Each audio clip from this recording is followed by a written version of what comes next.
There is always a woman who is matronly, who represents some form of community, but she is often thinking, I'm in charge of all that I see. And that is blasphemy.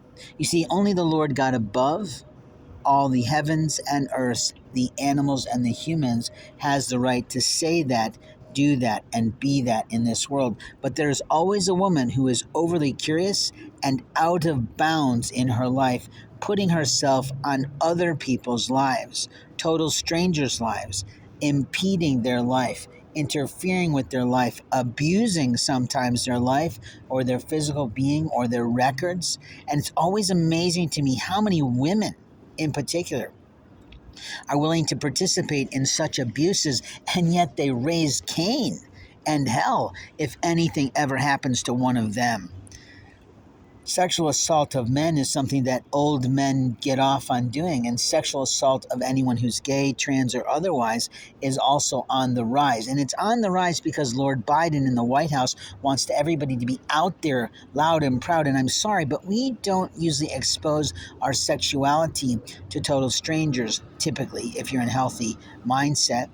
It might gently permeate through the conversation in terms of how you behave and being sort of stereotypical so that people are aware, especially if you're on the take or on the make or looking for a partner in life. But when it comes to the privacy of the human body, the privacy of genitalia, this whole concept of calling people trans is quite immoral because it highlights something that is highly private and totally protected in society by every medical doctor, allegedly, according to their HIPAA rules, as well as their other opportunities, which is the Hippocratic Oath of doing no harm. And even judges on a bench have this requirement of doing no harm, but that doesn't mean they don't intentionally choose after they've gotten their tenure on a seat to do so.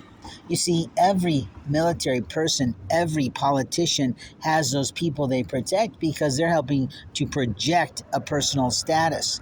But the truth is, the lie that these people have told themselves, especially in retail environments, is that somehow they have the right to your medical records. They don't. At no time does a retail president, founder, shareholder, stockholder, or any low-level employee have the right to know one fucking thing about your body.